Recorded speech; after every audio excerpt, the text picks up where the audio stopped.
এই কোরবানির প্রাণী যিনি ক্রয় করেছেন, ক্রয় করার সময় তিনি কোনো অংশীদার নেননি, ভাগ নেননি, একাই ক্রয় করেছেন।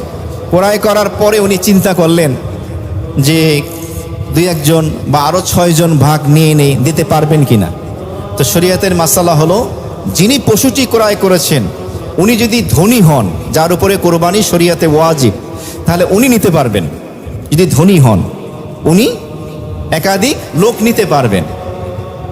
কারণ ধনী যিনি, যার উপরে কোরবানি ওয়াজিব, তিনি কোরবানির পশু ক্রয় করলে সেটা নির্দিষ্ট হয়ে যায় না, তিনি পরিবর্তন করতে পারেন। পক্ষান্তরে পশুটি যিনি ক্রয় করেছেন উনি যদি গরিব হন, যার উপরে কোরবানির ওয়াজিব না, তাহলে আর ভাগ নিতে পারবে না, ওনাকে পুরোটাই কোরবানি দিতে হবে। মনে করেন একটা গরুই কিনে ফেলছে 2 লাখ টাকা দিয়ে, তাহলে পুরোটাই দিতে হবে, এখানে ভাগ নেওয়া যাবে না।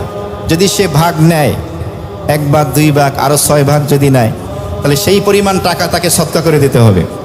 কারণ কি? এটা হলো পানিশমেন্ট। শরীয়ত বলতেছে তোমার উপরে তো কোরবানি ওয়াজিব না, তুমি বাড়াবাড়ি করতে গেছো কেন? তো গরিব যিনি, তিনি পশু ক্রয় করলে সেটা মান্যতের পর্যায়ে চলে যায়, নির্দিষ্ট হয়ে যায়, এই জন্য পুরাটাই তাকে জবাই করতে হবে।